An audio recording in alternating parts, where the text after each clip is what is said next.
Salut. Alors aujourd'hui je vais rouler du fumier.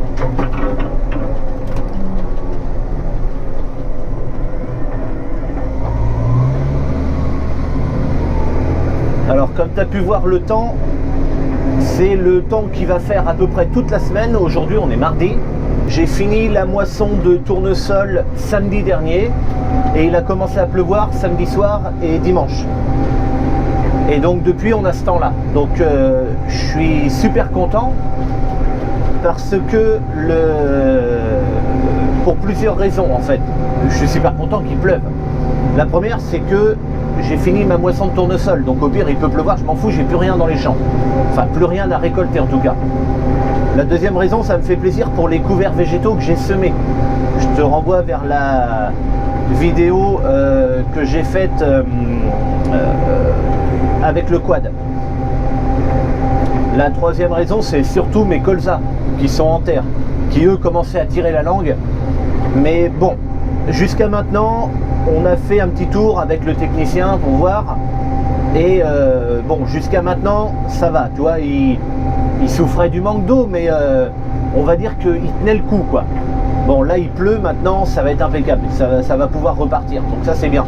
Et donc, s'ils repartent, ils vont pouvoir développer et leurs feuilles et leur système racinaire pour aller plus profond dans le sol, en cas où, peut-être vers le mois d'octobre, ou des fois en novembre, ça peut arriver qu'il y ait des jours comme ça où il pleut pas. Ben là les colzas seront plus forts et pourront aisément résister à une petite période de sécheresse qui pourrait y avoir avant la fin de l'année. C'est déjà arrivé d'autres fois. Ok, donc là j'arrive chez l'entreprise de marbre. C'est avec eux que je fais l'échange paille-fumier. Donc en fait l'échange paille-fumier, ça procède de la façon suivante. Je lui donne de la paille, enfin je leur donne de la paille, parce que l'entreprise de marbre c'est plusieurs personnes. Je leur donne ma paille et eux en échange ils me donnent du fumier de bovin.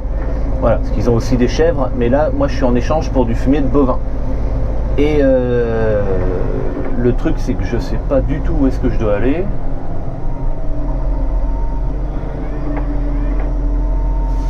Où c'est que je dois me mettre Bon, ben, je vais aller voir si je trouve quelqu'un.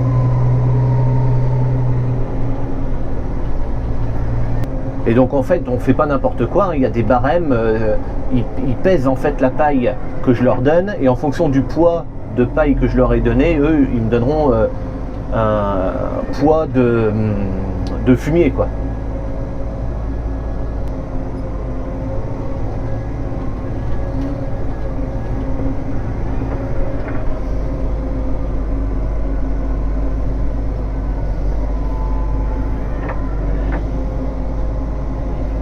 Ok, donc ça y est, je suis en place, donc c'est ici qu'on va prendre le fumier. Donc c'est le classe Scorpion, le 70-30, c'est celui que j'avais utilisé l'année dernière quand j'avais roulé du fumier. Je te remets la vidéo ici si tu veux.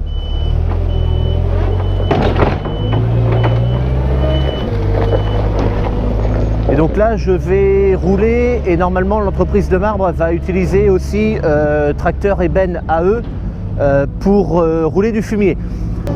Alors je leur ai donné 460 et quelques tonnes de paille, et donc c'est un échange 1 pour 1, donc ça me fait 460 et quelques tonnes de fumier. Sachant que c'est 460 tonnes de fumier si c'est eux qui roulent tout seuls. Si c'est moi qui roule tout seul les 460 tonnes, en fait, j'en aurai un peu plus, puisque comme c'est moi qui fais le roulage, du coup j'en aurai 650 tonnes ou 630 tonnes, si c'est moi qui roule tout seul. Bon, moi j'ai mis à environ, j'ai calculé pour à peu près 500 tonnes, parce qu'ils vont en rouler un peu, puis moi aussi, donc j'ai coupé la poire en deux à quelque chose près.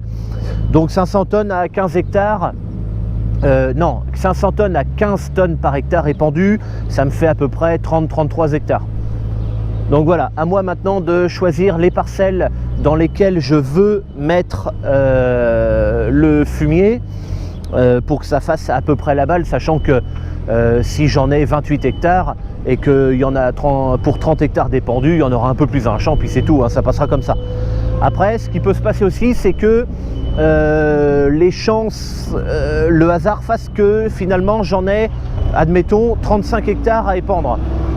Et bien là, c'est pareil, on va pas s'arrêter d'épandre au milieu du champ parce qu'il n'y a plus de fumier.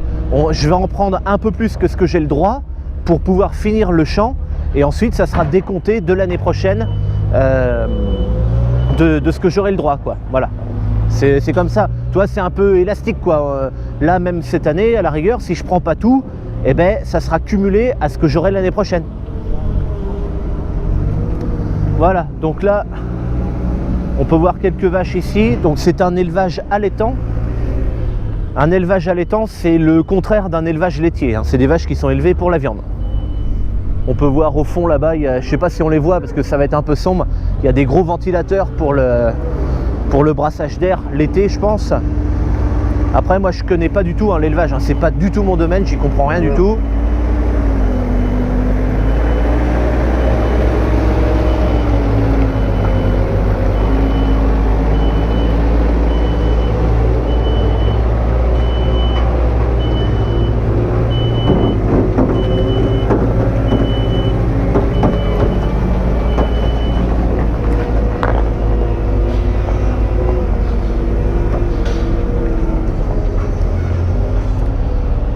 Donc là, je vois à l'intérieur, ils sont en train de brasser des barrières pour avoir accès à la totalité du fumier à sortir.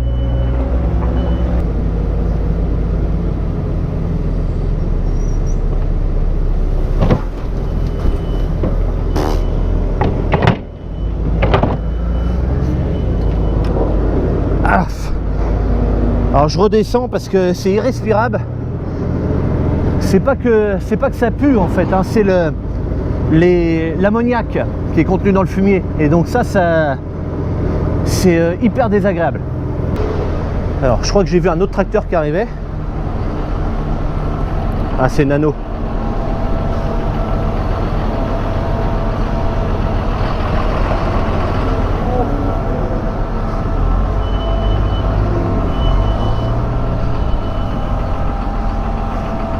Donc Nano, un des patrons de l'entreprise, utilise un Arion 620 avec une grosse benne urée. Alors je sais pas si c'est lui qui va rouler, en tout cas il a amené le tracteur ici. Donc voilà, ça c'est un des tracteurs de chez eux qui va rouler. Je crois qu'ils vont rouler avec 2 remorques et puis moi avec une. De toute façon, moi je suis équipé qu'avec une seule remorque pour pouvoir rouler du fumier. Je peux pas rouler avec la Lambert parce que la Lambert, si tu veux, elle a une barre en plein milieu qui traverse. Donc là je peux pas rouler le fumier avec ça parce que tu vois, comme ça dépasse déjà, la barre serait dedans, donc ça irait pas. La grosse remorque rouge, bah, de toute évidence, c'est pas la peine. Là il pleut, elle n'a pas vraiment des pneus pour aller dans un champ humide. Et puis de toute façon, elle est tellement haute que alors le télescopique pourrait charger par-dessus, mais alors quand ça tomberait dedans, laisse tomber, quoi. Donc c'est pas possible. Et après il me reste à la rigueur la petite benne, la Siam. On a déjà roulé du fumier avec elle, on peut. Par contre, bah, elle fait 9 tonnes, alors 9 tonnes de blé. Là, la Siam, c'est dans l'éventualité où l'entreprise de marbre n'aurait pas pu rouler, quoi. Parce que là, moi tout seul, je peux pas rouler tout seul en fait. Parce que ça mettrait trop de temps, ils peuvent pas m'attendre le temps que je sois parti, surtout que y a quand même quelques kilomètres entre chez moi et puis ici. Le temps que je sois parti et tout, ils peuvent pas attendre comme ça. Donc bon, alors évidemment ils feraient autre chose, mais ils peuvent pas être à ma disposition comme ça. Donc là, en roulant avec 3 remorques, ça va plus vite pour eux à sortir aussi. Surtout que les vaches, bah, il faut qu'ils les mettent ailleurs, le temps de vider le parc où elles sont. Enfin, j'ai perdu le terme, je me rappelle plus. Bon, alors la remorque est chargée. Donc là, il a tassé un peu le dessus pour pas que ça bouge sur la route. Et donc on y va.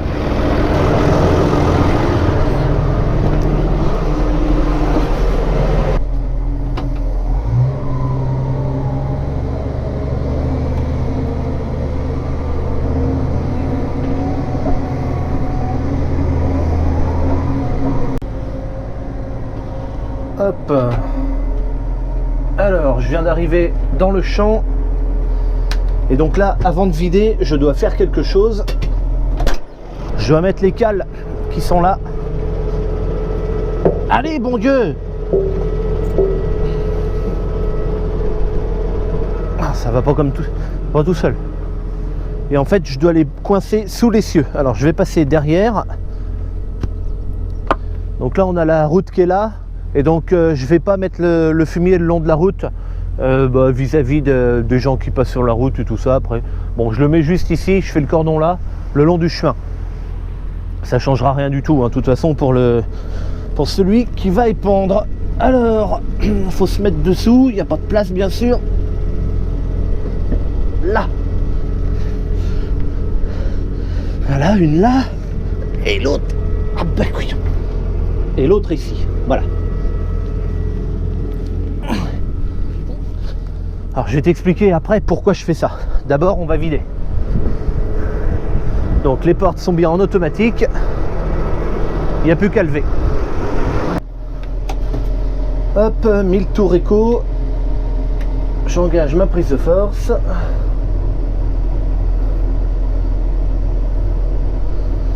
Voilà, donc au ralenti, 520 tours minute, donc quasiment à fond, donc impeccable. J'enlève le frein à main, j'engage la marche avant. Alors quand j'engage la marche avant ou la marche arrière d'ailleurs, le tracteur est bloqué parce que c'est sa boîte de vitesse qui le tient en place. C'est pour ça que je peux enlever le frein à main et je sais que le tracteur avancera pas. Donc là ça met du temps hein, avant de couler, c'est normal.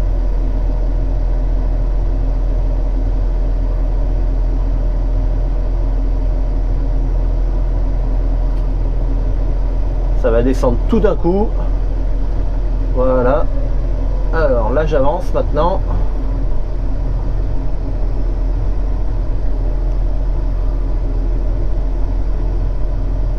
Hop, voilà. Donc là c'est fini. Je continue d'avancer un tout petit peu pour pouvoir aller derrière la remorque.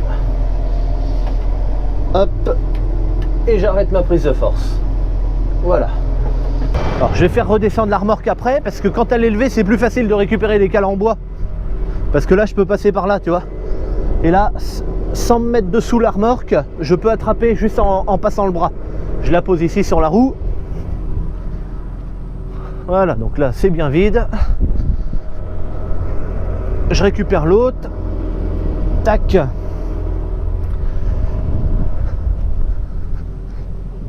En même temps, le fait de ne pas baisser avant de venir chercher mes cales en bois, ça me laisse aussi le temps de regarder si dans les sécurités et les crochets de fermeture et dans les coins éventuellement, il n'y a pas un paquet de fumier qui serait resté.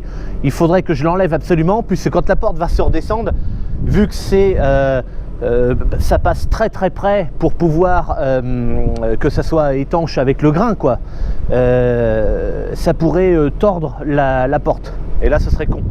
Donc si je mets des cales en bois, c'est pour simuler en fait un éventuel report de charge.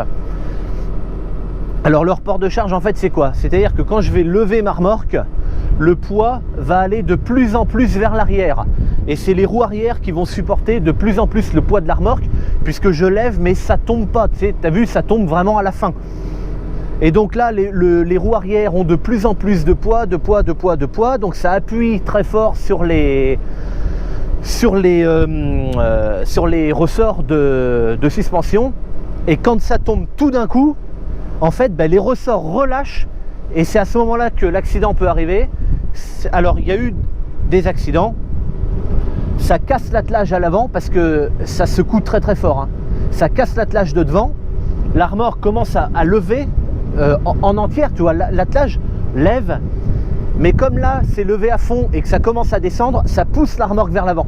Et il y a eu des accidents où la remorque s'est décrochée et l'attelage a rentré dans la cabine du tracteur. Alors si tu es en face de l'attelage, tu crèves, c'est pas plus compliqué que ça. Et si t'es pas en face, tu as 10 ans de thérapie derrière pour t'en remettre. Voilà, non mais j'ai l'air de rigoler, mais c'est pas drôle du tout, hein, parce que y en a qui sont morts, il y en a d'autres qui ne sont pas morts, mais je peux dire que après cet accident-là, ils ont acheté des remorques à fond poussant. Tellement ils ont eu la trouille. Oh bah merde alors. La machine est passée à travers. Qu'est-ce que c'est que ce chantier là? Non c'est bon, c'est qu'il faut mettre l'autre avant. Alors il y en a qui n'ont pas de cale. Tu vois les trous qui sont là Et bien en fait, ici, on peut mettre 2 vérins, un à gauche et un à droite. Et ces vérins-là, quand je vais lever ma remorque, vont venir appuyer sur les roues arrière.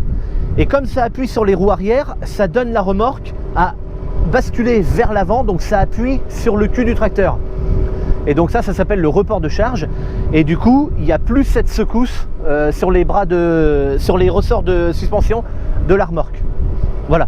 Alors après, il peut y arriver d'autres accidents quand tu n'as pas de report de charge, que le tracteur se lève et on a les roues arrière complètement décollées du sol. Ça arrive aussi. Dans le meilleur des cas, il suffit de mettre les 4 roues motrices, puisque les roues arrière sont dans le vide, et d'avancer un peu, ça retombe un peu comme ça peut, puis ça va comme ça. Dans le pire des cas, ça peut carrément se casser la figure sur le côté, et tout ça. Et là, regarde, tu vois, ma benne, elle est complètement vide. Elle est levée, et regarde, le poids est plus sur l'arrière, tu vois, elle appuie pas, heureusement qu'il y a la barre dessus, sinon c'est pareil, elle se serait dételée, même à vide. Donc tu t'imagines bien qu'avec chargé à fond de fumier, ça tire sur le cul du tracteur, ça le lève en fait. C'est pour ça que je mets ces cales en bois. C'est pour éviter de crever, hein, tout simplement. Alors le fumier de bovin, donc de vache, qu'est-ce que c'est exactement? C'est le mélange de la paille de litière avec les bousses de vache et l'urine. Voilà, en fait le fumier c'est tout ça mélangé. Ça apporte beaucoup de matière organique au sol en fait, et donc moi j'en ai besoin. Broyer la paille de blé par exemple apporterait aussi de la matière organique, mais pas d'aussi bonne qualité et puis en moins grande mesure bien sûr. Alors le fumier de vache, ça sert à quoi exactement? À améliorer la fertilité des sols, le rendement des cultures également, par descendance avec la fertilité des sols bien sûr, et puis également la qualité des cultures. Alors là je mets le fumier de vache à l'automne, enfin on est en fin d'été, début d'automne, je le mets maintenant et il y aura à la suite des tournesols, donc une culture de printemps. Ça tombe bien puisque quand on met du fumier à l'automne, il n'est pas assimilé en hiver, il sera assimilé au printemps à la reprise de végétation, on appelle ça. Donc quand il va faire un temps humide aussi, mais des journées ensoleillées qui commencent à devenir de plus en plus chaudes. Et quand la culture repart, c'est à ce moment-là surtout que le fumier est assimilé. Donc moi ça tombe bien, je vais faire ça pour mes tournesols, donc ça marchera aussi. Pour le blé ça marche aussi, hein, on peut épandre du fumier avant un semis de blé. Le blé l'assimilera pareil au printemps, quoi, à la reprise de végétation. Donc là le fumier sera épandu pour environ 15 tonnes à l'hectare. Le fumier de bovin apporte également, c'est vrai j'ai oublié de le dire, de l'azote, de la potasse et du phosphore. Alors je ne saurais pas dire la quantité de chacun puisque je pense que ça peut être un peu différent suivant le fumier, s'il est un peu plus pourri ou moins ou machin, ou plus pailleux. Mais voilà, ça apporte également ces 3 éléments là au sol. Voilà, donc là la benne se lève grâce au système sur la droite de la cuve. Papa a bricolé un petit vérin parce qu'à la base c'est une manette qu'on tire à la main. Et donc là avec un petit vérin comme ça, il n'y a plus besoin de descendre du tracteur. Alors ça a été fait pour un confort du confort de travail. Alors au fumier pas tellement parce que je suis obligé de descendre, tu as vu, pour les cales en bois. Donc au passage je pourrais tirer la manette. Mais ça a été fait, alors ça a été fait un petit peu pour Papy aussi. Alors Papy ne va plus livrer maintenant parce que voilà, ou alors vraiment quand le matin, tu vois, quand il y a le temps, il prend un tracteur, il l'emmène livrer et tout. Mais maintenant voilà, on fait la moisson à 2 avec papa. Papy un petit peu moins, il commence à être un peu vieux maintenant, Papy, puis voilà, il a fait son temps. Mais ça a été fait pour Papy parce que du coup, quand il allait livrer au silo, il pouvait benner cette remorque sans avoir à descendre du tracteur. Il faisait tout depuis la cabine, et même, je vais te dire un truc, l'opérateur du silo, Papy, il s'arrêtait devant la porte et l'opérateur du silo venait lui donner le ticket dans la cabine. Comme ça, il descendait pas du tout, il s'en allait, et puis voilà. Bon, c'était un peu le roi là-bas. Mais bon, voilà, maintenant, Papy livre plus. Donc maintenant je dois descendre du tracteur moi aussi pour aller chercher mon truc. Alors maintenant, petite particularité, je suis rentré de la route directement dans le champ. Et là, comme le champ avait été un peu déchaumé, je risque de mettre de la terre sur mes pneus. Alors je vois que j'en ai pas trop sur les roues du tracteur, mais il y en a un peu sur les roues de la remorque. Et donc en fait, pour éviter de salir la route, je vais aller un peu plus loin là-bas. Et là-bas, je peux sortir dans le chemin. Et donc, je vais sortir dans le chemin qui est là et puis rouler. Ça va permettre de nettoyer un peu les roues. Ça sera pas plus mal, surtout pour les usagers de la route, quoi. Bon, je crois que c'est par là, je me rappelle plus où c'est. Ouais, si, c'est là, à côté de l'arbre. Là où je peux sortir de là, surtout à vide en plus. Surtout à vide, il n'y a aucun problème. Tu vois, c'est juste un tout petit talus de rien du tout.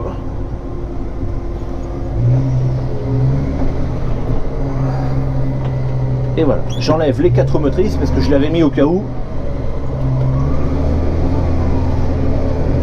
Voilà. Je vais rouler à 20 à l'heure dans le chemin. C'est pas que ça roule très vite, mais ça permet de nettoyer un peu les pneus. Allez, clignotant, gyrophare et tout, mais je les avais pas éteints. Donc là, tu vois, on est dans ce champ-là qui est au bord de la route. Et le deuxième champ qui a à mettre du fumier dedans, il faudra prendre le chemin et c'est plus loin. C'est après le maïs et le sarrasin. Ok, donc je suis parti. Du coup, bon, par acquis de conscience, je vais pas rouler trop vite. Et puis, une roue dans l'herbe, ça permettra de limiter là encore la terre sur la route. Je vais faire 200 ou 300 mètres comme ça et puis ça sera bon, quoi. Ouais, c'est bon, il n'y a plus rien sans là. Allez, c'est parti. Ok, donc là je viens d'arriver. Je suis en train de me remettre en place.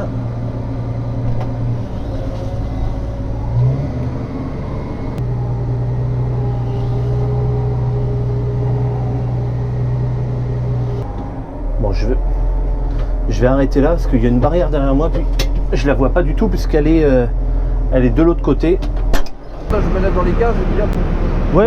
Ouais, puis il y en aura eu 2 autres bennes en plus, Ça va justement. Ouais. Donc j'y vais de reculons après. Ouais, ben je vais enlever la barrière, on va l'enlever. Ouais, et puis après, je recule comme ça là-bas dedans. Ouais, bon, c'est parti. Ouais. Puis tu me feras signe, tu seras là de toute façon. Ça s'arrête pas, je suis dedans. Ouais. Ça marche.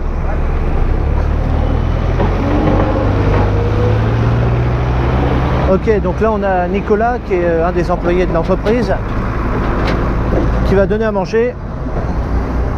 On va aller voir un peu, à moins qu'il soit vide. Ah ben non, ça vient d'être fait.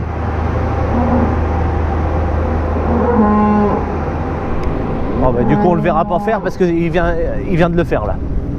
À moins qu'il fasse ailleurs. Donc tu vois, il est obligé de circuler un peu. Il y a des poteaux qui doivent rester là avec pour l'eau. C'est pas très pratique. En fait, ce qui est pas pratique, c'est que cette grosse porte là, elle ne s'ouvre pas. Donc du coup, il est obligé de slalomer en reculant et puis en avançant.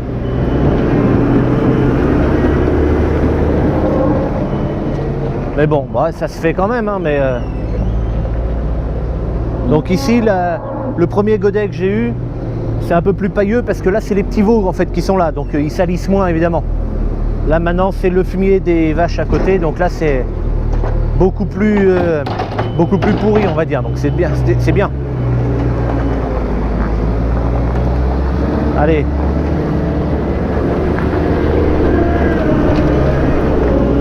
Et là je vois derrière, il y a encore un autre tracteur qui arrive avec la pailleuse cette fois-ci. Un tout petit Fenn, qu'est-ce que c'est que ce tracteur là? Un petit Fenn de 2 roues motrices.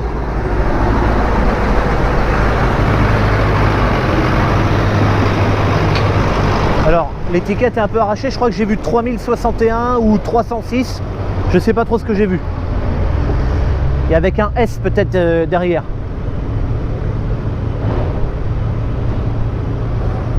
Alors comment ça va se passer là? Ok, donc là,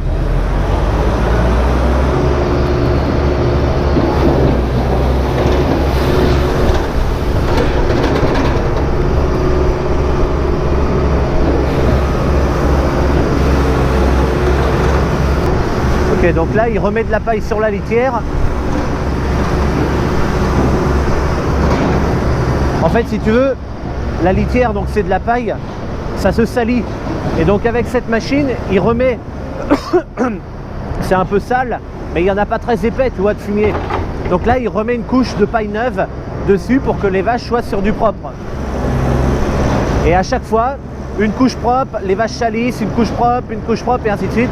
Et puis après, on se retrouve avec une épaisseur de fumier. Et donc là, il faut le sortir après. Voilà, alors, bon, je te dis que j'y connais rien en élevage, c'est vrai.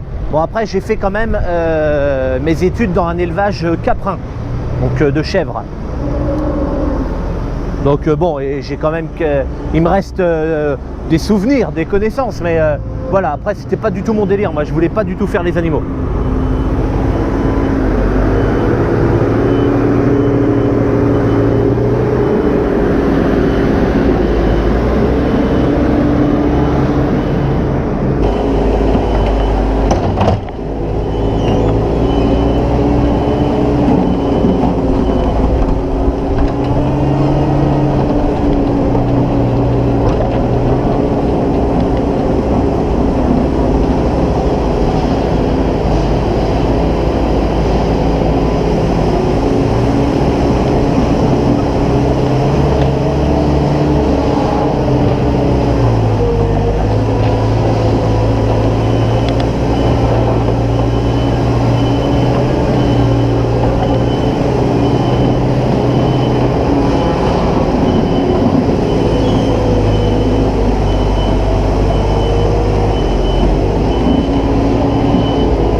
Donc là, vu qu'il y a des raccoins un peu partout avec les poteaux qu'il y a et des trucs comme ça, au bout d'un moment, avec la fourche qui est là, il faut dégager les coins. Donc il y a un peu de travail manuel aussi à faire.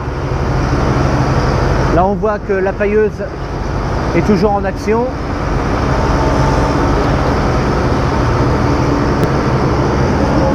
Là, tu vois, on peut voir la chaleur, le fumier avait commencé à fermenter dessous. Et on a les odeurs d'ammoniac aussi. On se croirait dans un film d'horreur avec la fumée qui va comme ça là.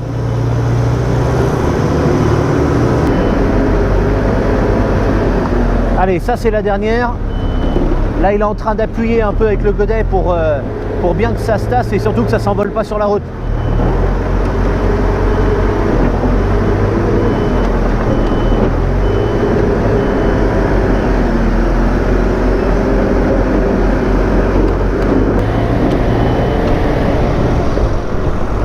Allez, le conducteur vient de me faire signe, je peux m'en aller.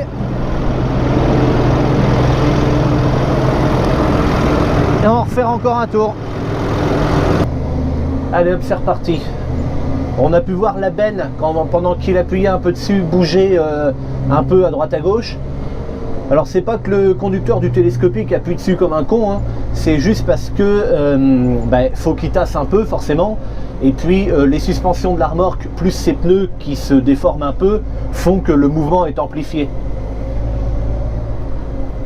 Mais c'est tout. Voilà, donc ça c'est le troisième ensemble, donc un Fend Favorite 824 avec une Coutan, la Coutan sans les Reos à céréales, parce que sinon là ça ferait beaucoup trop lourd pour la remorque. Alors après sur la ferme il y a d'autres matériels, hein. Il y a un gros Massey, il y a un Valtra, j'ai vu un autre Fend, un 300, un Favorite, 300 je sais plus combien. Il y a une enfileuse classe, une moissonneuse classe, Il y a du chargeur à pneus, enfin voilà, c'est une entreprise très bien équipée. Ils font de l'entreprise aussi, notamment d'ensilage et de moisson. Ils font quoi d'autre? Je me demande s'ils faisaient pas, je sais pas s'ils font encore un peu d'entreprise au niveau des traitements avec un automoteur aussi. Et puis voilà, enfin bon, c'est, il y a du monde qui travaille ici. Et donc c'est une sacrée entreprise, je trouve. Ok, donc là le Fend a reculé ici. Ce matin on était là, les vaches sont de retour. Et donc là ça charge depuis l'intérieur maintenant.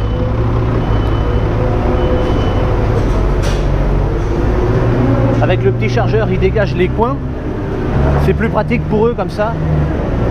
Puis ben tu vois, avec la fourche, ben, ils font les coins comme ça.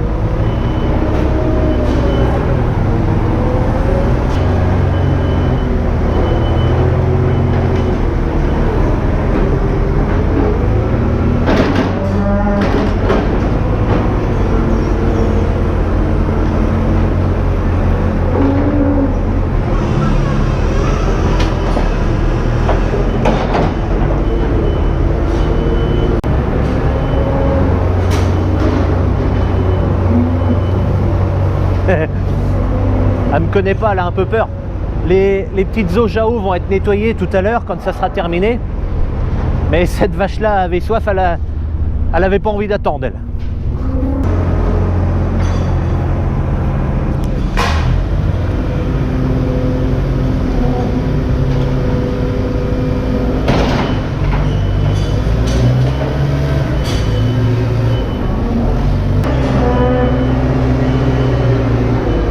Là, quand tu vois les virages, les recoins qu'ils ont à faire partout, heureusement qu'ils ont un télescopique et pas un tracteur avec une fourche, parce que là, ils seraient emmerdés quand même. Ça pourrait se faire, mais là, ça serait vraiment chiant.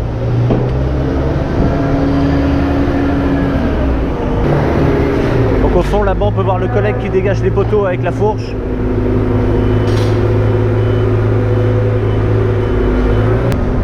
Et donc ici, c'est là où ils piochaient ce matin, dans les images que j'ai fait voir ce matin. Et donc là, maintenant, ils ont de la paille toute neuve, toute propre. Là, il y a des curieuses qui viennent me voir. Elles ne me connaissent pas parce que je viens jamais là d'habitude.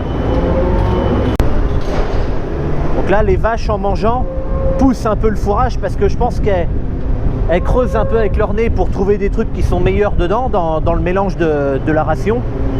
Et donc après, il faut repousser le fourrage. Alors là, par contre, je ne sais pas avec quoi ils vont le faire. Il y en a qui le font à la main, d'autres avec tu sais, l'espèce de pneu qui tourne là, et puis hop, ça repousse comme ça. Donc ici, je ne sais pas. Donc là, la vache est en train de boire. Alors ça, c'est pratique, ce genre de truc. Il y avait de ça aussi dans l'élevage où je travaillais quand j'étais encore à l'école. En fait, il n'y a pas une grosse réserve d'eau. Et les vaches, en fait, font couler l'eau au fur et à mesure qu'elles boivent. Du coup, il n'y a que très peu d'eau tout le temps au fond. Et ça limite que les saletés qui viennent se mettre dedans et tout ça. Et donc, quand elle appuie son nez sur les tétines noires, et il y a de l'eau qui sort.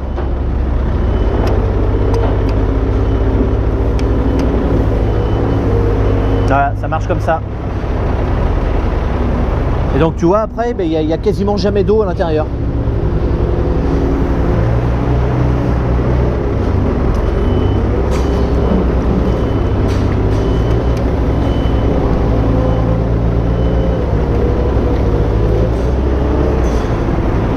Allez, voilà, comme ça sera propre. On pourra boire aux deux maintenant.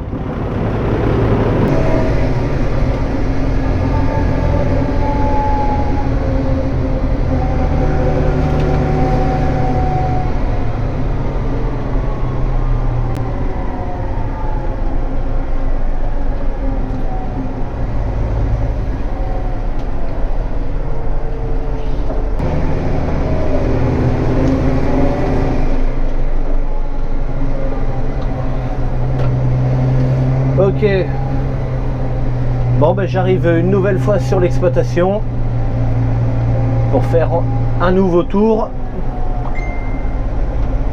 Et donc moi je te dis à bientôt pour une prochaine. Allez, salut!